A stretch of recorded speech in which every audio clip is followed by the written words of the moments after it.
Halo guys, Assalamualaikum warahmatullahi wabarakatuh. Balik lagi dengan channel kita Belajar Bumi. Oke, pada kesempatan kali ini kita masih bakal ngebahas tentang perkeretaapian. Namun pada video kali ini kita secara spesifik bakal ngebahas tentang Peraturan Menteri Perhubungan Republik Indonesia nomor 4 nomor PM 18 tahun 2019 tentang standar, tempat, dan peralatan perawatan sarana perkeretaapian. Bismillahirrahmanirrahim, mari kita mulai. Bab 1 tentang ketentuan umum. Nah, seperti biasa pada pasal 1 ini akan menjelaskan tentang mendefinisikan ya tentang hal-hal apa saja yang tercantum eh, di dalam aturan ini. Kemudian ini salah satunya yang baru kita tahu nih, tempat perawatan sarana perkeretaapian adalah balai jasa, depo atau tempat perawatan lainnya. Ini mungkin ini kita highlight ya. Oke, kemudian peralatan-perawatan adalah peralatan yang terdapat di depo dan balai jasa untuk digunakan dalam melaksanakan perawatan dan perkeretaapian.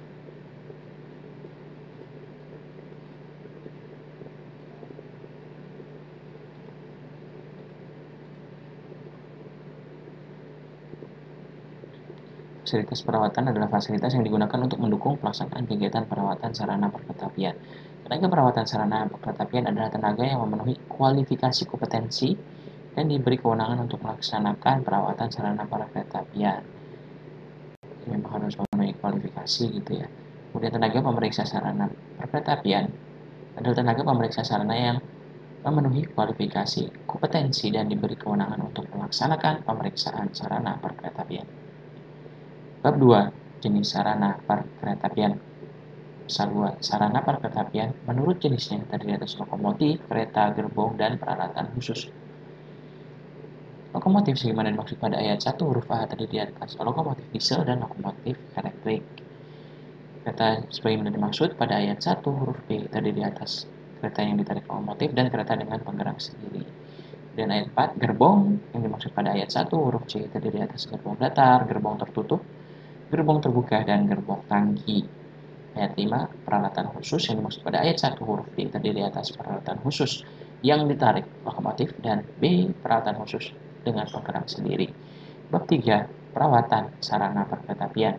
Pasal 3, ayat 1, setiap jenis sarana perkeretaapian sebagaimana dimaksud dalam pasal 2 ayat 1 wajib dilakukan perawatan sarana perkeretaapian. Ayat 2, perawatan sarana perkeretaapian sebagaimana dimaksud pada ayat 1 wajib dilaksanakan oleh penyelenggara sarana perkeretaapian. Ayat 3, perawatan sarana perkeretaapian sebagaimana dimaksud pada ayat 2 dilaksanakan sesuai dengan jadwal yang ditetapkan. Ayat 4, perawatan sarana perkeretaapian sebagaimana dimaksud pada ayat 3 harus dilaksanakan oleh tenaga perawatan sarana perkeretaapian.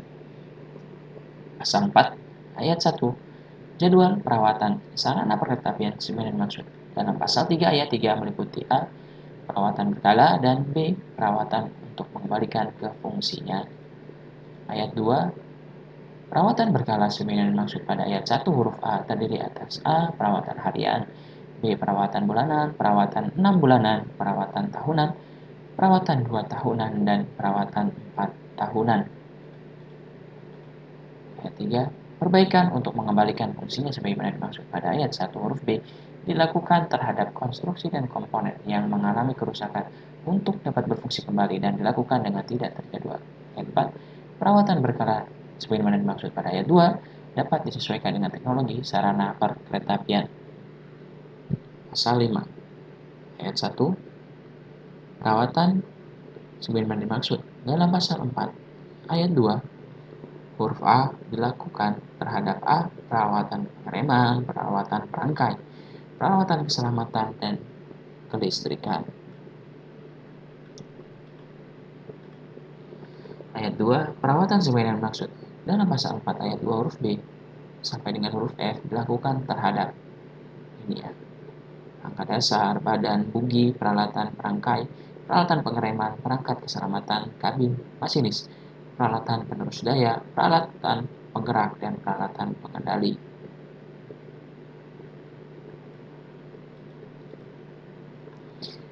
Bab 4, standar tempat perawatan sarana perkeretaapian.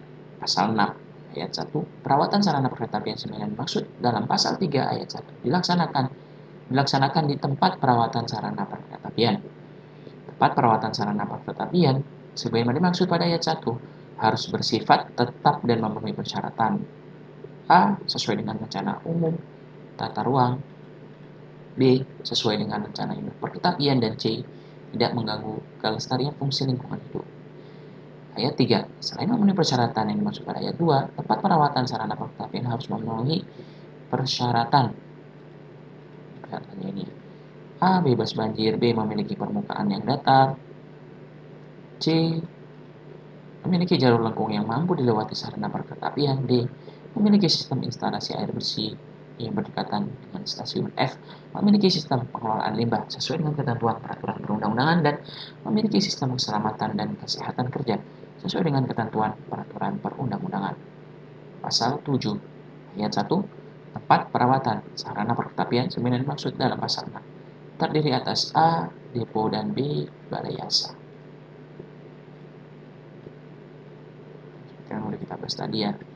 Jadi tempat perawatan itu kan bagi dua, depo dan balai yasa. Oke, penjelasannya.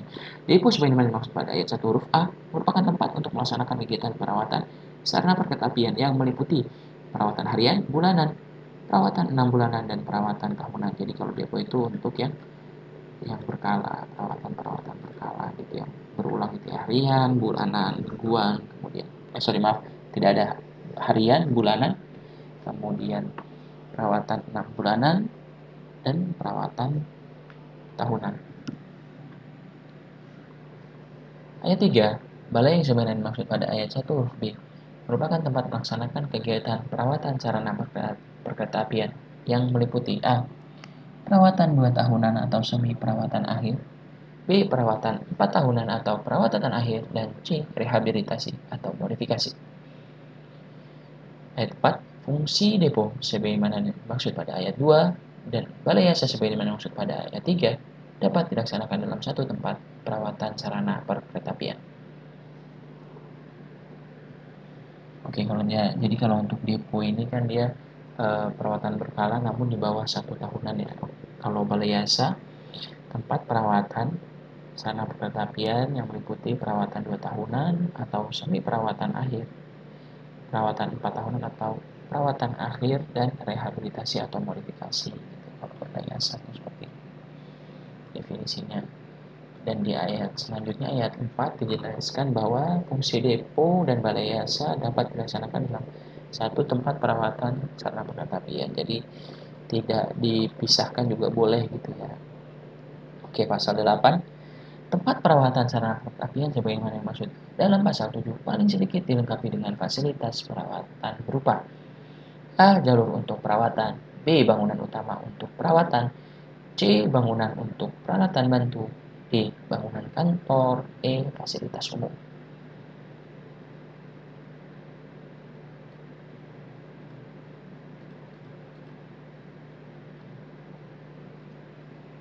Pasal 9. Jalur untuk perawatan sebagaimana dimaksud dalam pasal 8 huruf A paling sedikit terdiri atas A. Jalur masuk atau jalur keluar. B. Jalur stabling. C. Jalur pelaksanaan perawatan.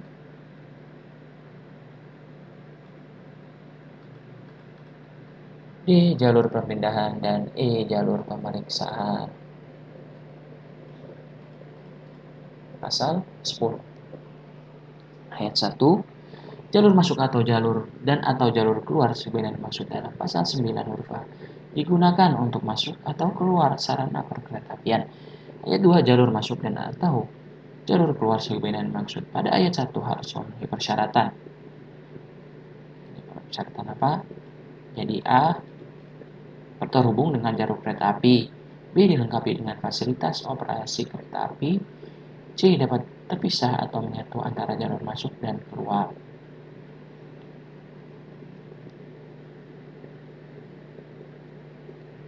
Jadi seperti itu ya. Jadi ini persyaratan untuk jalur masuk dan jalur keluar tadi.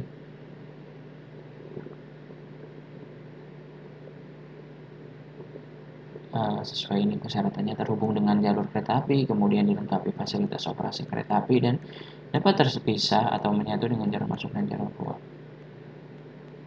Jadi memang bisa satu rel gitu ya. Jadi masuk dan keluar pada satu rel yang sama, itu diperbolehkan. Pasal 11 ayat 1, jalur stabling yang dimaksud dalam pasal 9 huruf B digunakan untuk tempat stabling sarana perkereta apian sebelum dan sesudah dilakukan perawatan atau yang akan dioperasikan. Jalur stabling harus memenuhi persyaratan ini. Persyaratannya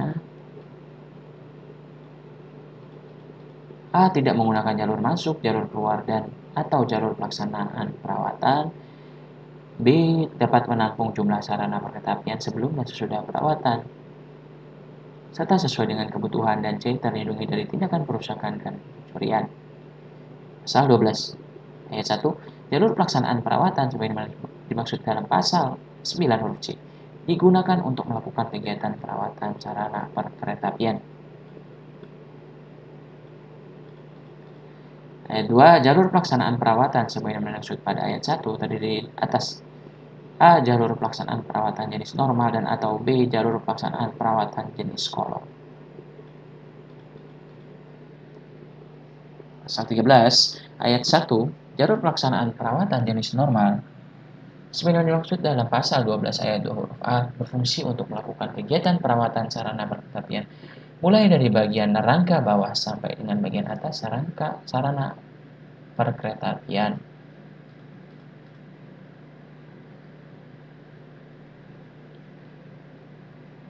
Kemudian ayat 2-nya, jalur pelaksanaan perawatan jenis kolong sebagaimana maksud dalam pasal 12 ayat 2 huruf B berfungsi untuk melakukan kegiatan perawatan sarana perkeretaapian bagian bawah sarana perkeretaapian.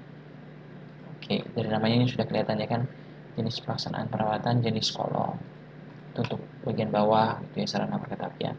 Kemudian jalur pelaksanaan perawatan sebagaimana dimaksud pada ayat 1 dan ayat 2 harus memenuhi persyaratan. Nah, ini jalur pelaksanaan harus memenuhi syarat A sampai dengan syarat G. A-nya berada dalam bangunan utama untuk perawatan, maksudnya berada di dalam itu ya, balai asa atau depo, kemudian memiliki sistem drainase, memiliki sistem penerangan yang memadai, mudah untuk melakukan perawatan, dapat digunakan berdasarkan jenis perawatan, memiliki ketinggian rel yang rata atau sama atau leveling track, dan memiliki tanda yang berbeda untuk area berjalan dan area bekerja. Ayat 4, selain persyaratan sebagaimana pada ayat 3, jalur pelaksanaan perawatan jenis normal juga harus memenuhi persyaratan. Selain tadi ayat 3 harus memenuhi juga ini nih. Panjang jalur pelaksanaan perawatan jenis normal paling sedikit dapat menampung satu rangkaian kereta api atau sesuai dengan kebutuhan dan dapat dilengkapi dengan fasilitas untuk melakukan perawatan bagian atas sarana perkeretaapian. Oke, ayat 5-nya. Selain persyaratan sebagaimana pada ayat 3, jalur pelaksanaan perawatan kolong juga harus memenuhi persyaratan A. Mampu menahan beban sarana perkeretaapian yang sedang dilakukan perawatan. B. Panjang jalur pelaksanaan perawatan jenis kolong paling sedikit dapat menampung satu rangkaian kereta api atau sesuai dengan kebutuhan. Dan C. Area jalur pelaksanaan perawatan jenis kolong mempermudah tenaga perawatan sarana perkeretaapian beraktivitas di bidang bawah sarana perkeretaapian. Jadi ini penting ya. Jadi mampu menahan beban perkeretaapian, kemudian tadi jalurnya menampung satu rangkaian kereta api, mampu menampung gitu ya satu sarana perkeretaapian sesuai kebutuhan. Kemudian tadi yang untuk perawatan kolong tadi itu jalur perawatan jenis kolong, kemudian yang C-nya itu mempermudah tenaga perawatan sarana perkeretaapian beraktivitas di bagian bawah sarana perkeretaapian. Jadi dilengkapi juga peralatan itunya ya, peralatan pendukung gitu untuk ngecek ke bagian bawah sarana perkeretaapian. Oke, pasal 14. Jalur perpindahan sebagaimana maksud dalam pasal 9 huruf D digunakan untuk melakukan perpindahan sarana perkeretaapian antar jalur pada tempat perawatan sarana perkeretaapian. Ayat 2, jalur perpindahan sebagaimana dimaksud pada ayat 1 meliputi tambangan, jalur atau meja putar, dan atau C-wessel.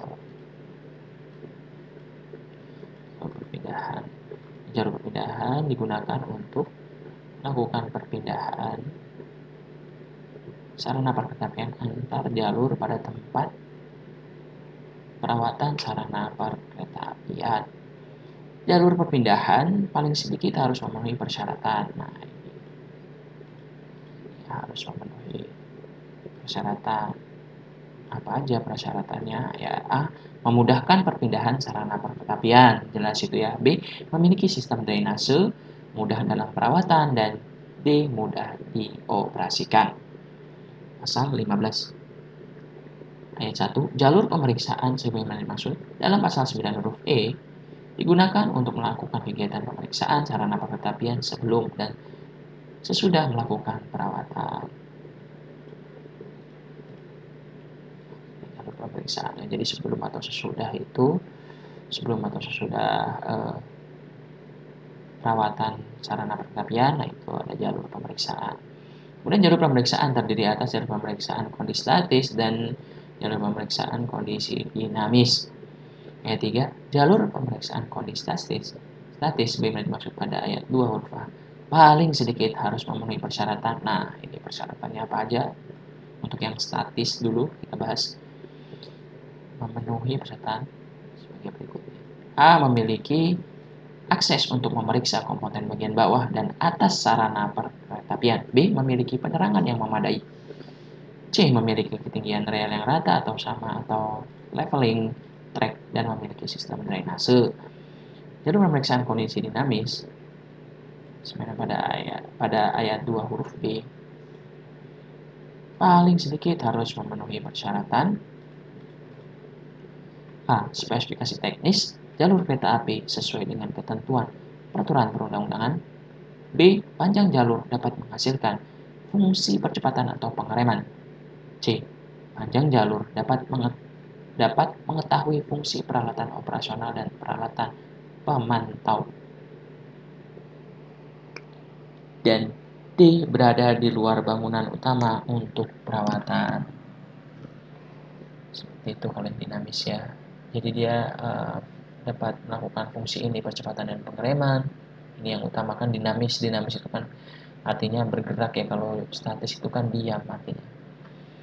Kemudian pasal 16, bangunan utama untuk perawatan yang dimaksud pada pasal 8 huruf B terdiri dari jalur pelaksanaan perawatan, jalur pemeriksaan, ruang perawatan komponen, dan ruang pengawasan. Ini bangunan utamanya. Ayat 2, bangunan utama untuk perawatan yang dimaksud pada ayat 1 paling sedikit harus memiliki A. Luasan dan tinggi sesuai dengan kebutuhan perawatan. B. Sistem drainase. C. Penerangan yang memadai. D. Sistem sirkulasi udara. E. Sistem pencegahan kebakaran. Dan F. Fasilitas keamanan dan keselamatan. Wajib ini ya. Fasilitas keamanan dan keselamatan ini juga wajib juga nih ada di bagian utama untuk perawatan. Pasal 17, ketentuan mengenai jalur pelaksanaan perawatan sebagaimana dalam pasal 12 dan 13 berlaku secara mutandis terhadap jalur pelaksanaan perawatan dalam bangunan utama untuk perawatan. Ayat 2, ketentuan mengenai jalur pemeriksaan sebagaimana dimaksud dalam pasal 15 berlaku secara mutandis terhadap jalur pemeriksaan dalam bangunan utama untuk perawatan. Pasal 18 ayat 1, ruang perawatan komponen yang dimaksud dalam pasal 16 ayat 1 huruf C berfungsi sebagai tempat untuk melakukan perawatan komponen sarana perkeretaapian. Ruang perawatan komponen sebagaimana pada ayat 1 harus memenuhi apa aja persyaratannya. Ada A. Disesuaikan dengan prosedur perawatan komponen sarana perkeretaapian. B. Lokasi berada di dalam bangunan utama untuk perawatan. Dan C. Akses yang mudah dari dan ke jalur perawatan. Pasal 19, ruang pengawasan sebagaimana dimaksud pada pasal 16 ayat 1 huruf D berfungsi sebagai tempat untuk melakukan pengawasan terhadap pelaksanaan proses perawatan sarana perkeretaapian.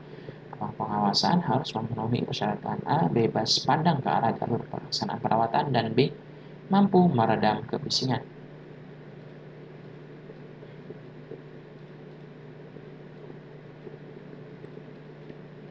Pasal 20, bangunan untuk peralatan bantu sebagaimana dimaksud dalam pasal 8 huruf C. Terdiri atas A. Gudang suku cadang, B. Ruang penyimpanan peralatan-perawatan, C. Ruang pembangkit listrik, D. Tempat pengelolaan limbah, dan E. Tempat penyimpanan dan pengisian pelumas dan bahan bakar. Ini perlu banget ini ya untuk alat bantu ini, karena memang dari ininya aja, dari jenis apa namanya maksudnya, terdiri atas ini gudang suku cadang, ruang penyimpanan, ruang pembangkit listrik, tempat pengolahan limbah, ini sangat penting gitu ya, karena kan dia mendukung kegiatan dari perawatan gitu. Kemudian ayat 2-nya, bangunan untuk peralatan bantu sebagaimana dimaksud dalam ayat 1 harus memenuhi persyaratan A. Luasan dan tinggi sesuai dengan kebutuhan, B. Sistem drainase, C. Sirkulasi udara, D. Penerangan yang memadai, dan E. Lokasi dapat berada di dalam atau di luar bangunan utama untuk perawatan.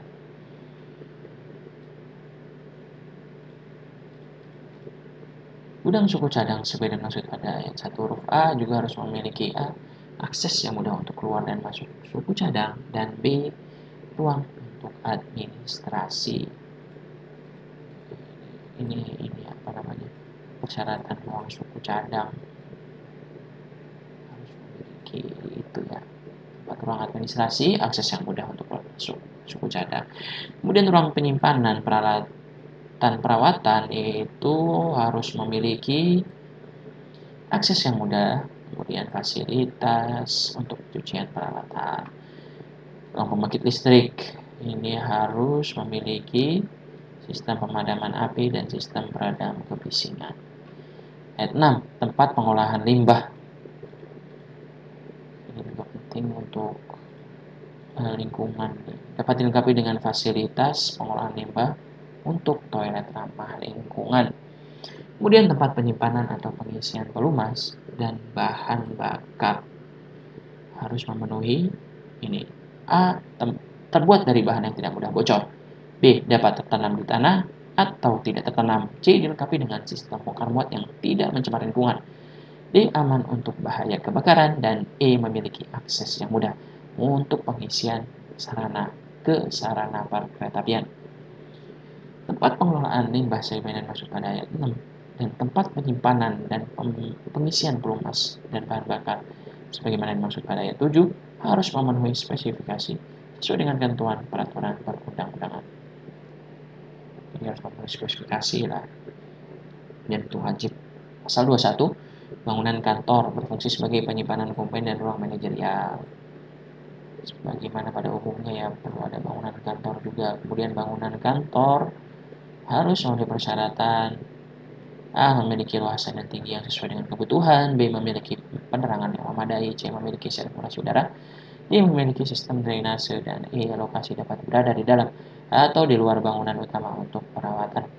Pasal 22, fasilitas umum sebagaimana dimaksud dalam pasal 8 huruf E terdiri atas fasilitas umumnya tempat ibadah, tempat mandi dan toilet, tempat parkir, tempat makan, dan area evakuasi. Fasilitas umum harus memiliki A. Sistem drainase, B. Sirkulasi udara yang cukup, dan C. Penerangan yang memadai. Oke, kemudian tempat ibadah harus memenuhi persyaratan. Ini A. Lokasi dapat berada dalam satu atau di luar bangunan utama. Kemudian luasan dan tinggi sesuai dengan yang dibutuhkan, memiliki instalasi air bersih. Kemudian teman-teman bisa baca sendiri nih untuk persyaratan tempat mandi dan toilet. Lokasi berada di dalam atau di luar gedung utama, jumlah sesuai dengan kebutuhan, terpisah laki-laki dan perempuan, dan memiliki instalasi air bersih. Oke, terus kemudian ada tempat parkir, memenuhi persyaratan poin A hingga poin C. Untuk tempat makan juga harus memenuhi persyaratan.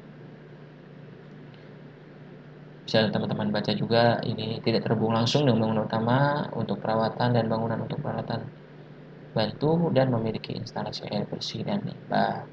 Area evakuasi memenuhi persyaratan ini. A. Berada di area terbuka dan dilengkapi petunjuk keselamatan. Bab 5. Standar peralatan perawatan. Pasal 7. Untuk melaksanakan kegiatan perawatan sarana perkeretaapian diperlukan A. peralatan-perawatan, dan B. fasilitas pendukung perawatan. Pasal 24, peralatan, perawatan, dan fasilitas pendukung perawatan. Sebagaimana dimaksud. Dalam pasal 23 harus memperhatikan A. Jenis sarana perlengkapan yang dirawat, beban kerja, teknologi, dan kehandalan.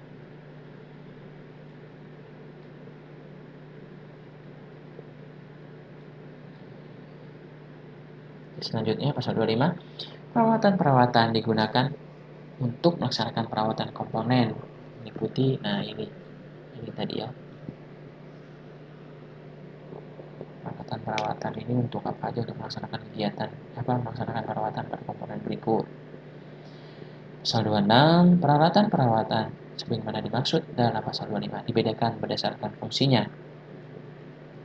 Fungsi tempat perawatan sarana perlengkapan yang terdiri atas peralatan-peralatan depo dan peralatan-peralatan balai yasa, tergantung sama tempatnya gitu untuk peralatan-perawatan. Karena kan ini fungsinya memang beda tadi seperti yang sudah dijelaskan sebelumnya, bahwa fungsinya berbeda. Kalau yang depo ini untuk perawatan di bawah 1 tahunan, kalau untuk balai yasa ini kan seperti dijelaskan sebelumnya itu untuk perawatan yang lebih dari 1 tahun, 2 tahun dan 4 tahun, atau perawatan untuk modifikasi gitu ya. Kemudian pasal 27 ayat 1, peralatan-perawatan depo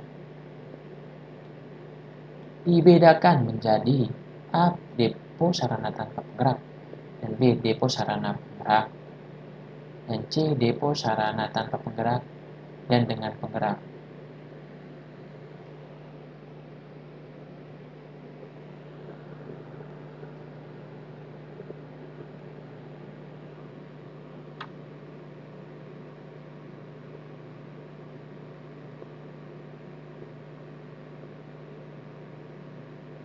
Kemudian depo sarana tanpa penggerak merupakan tempat perawatan untuk jenis sarana perkeretaapian, meliputi gerbong, kereta yang ditarik lokomotif, dan peralatan khusus yang ditarik lokomotif. Ini ya, depo sarana tanpa penggerak. Depo sarana penggerak merupakan tempat perawatan untuk jenis sarana meliputi lokomotif, kereta penggerak sendiri, dan peralatan khusus yang berpenggerak sendiri. Oke, kemudian ini depo sarana tanpa penggerak dan dengan penggerak sebagaimana dimaksud pada ayat 1 huruf C merupakan tempat perawatan untuk seluruh jenis sarana perkeretaapian. Pasal 28 ayat 1, peralatan-perawatan pada depo pada sarana tanpa penggerak paling sedikit terdiri atas, nah ini bisa teman-teman baca sesuai dengan poin A hingga poin L ya. Nah, ini untuk yang depo sarana tanpa penggerak. Kemudian ayat 2-nya ini untuk perawatan pada depo sarana penggerak paling sedikit terdiri atas poin A hingga poin O. Oke, pasal 29 ayat 1, peralatan perawatan balai yasa sebagaimana dalam pasal 26 huruf B dibedakan menjadi balai yasa sarana tanpa penggerak, balai yasa dengan sarana penggerak, dan C balai yasa tanpa penggerak dan dengan penggerak, sama seperti depo ya. Sama seperti depo tadi. Tidak berbeda, ini bedanya hanya untuk untuk balai yasa ya. Jadi intinya itu sama seperti sebelumnya, namun ini untuk balai yasa.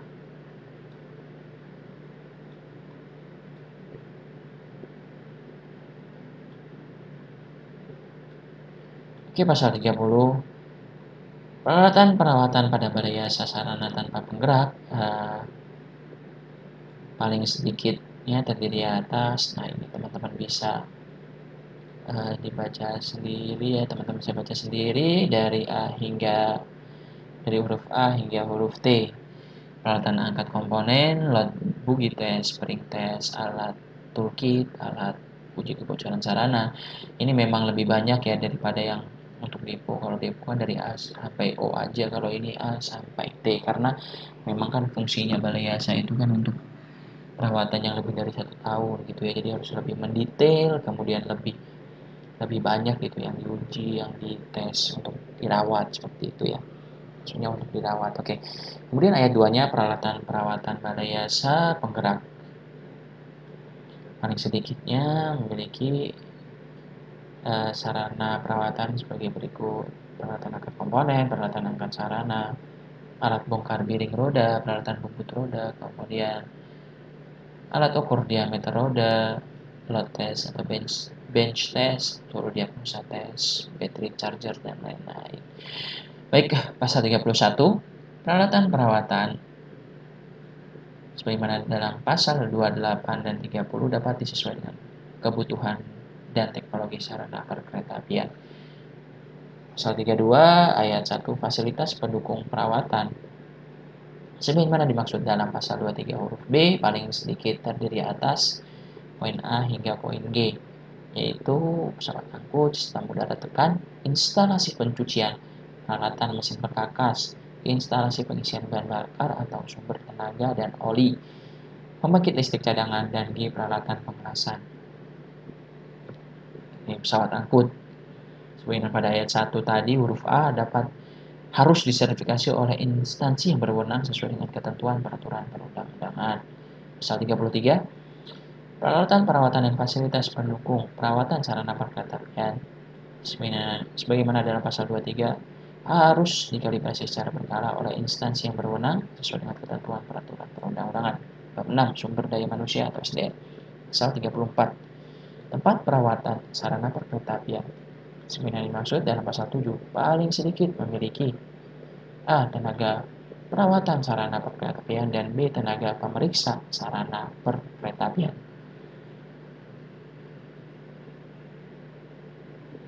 Pasal 35, tenaga perawatan sarana perkeretaapian sebagaimana dalam pasal 34 huruf A harus memiliki sertifikat kompetensi tenaga perawatan sarana perkeretaapian dari Dirjen Perkeretaapian ya.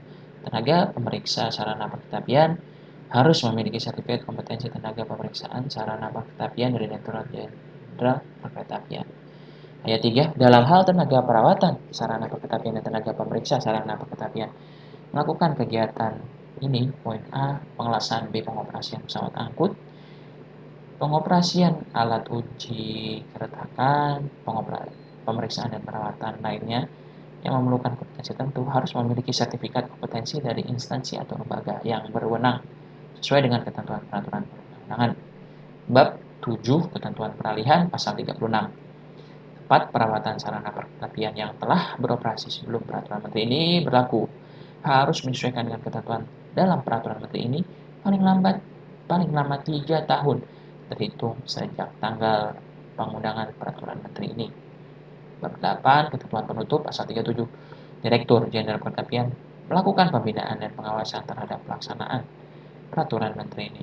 Pasal 38, peraturan menteri ini mulai berlaku pada tanggal diundangkan.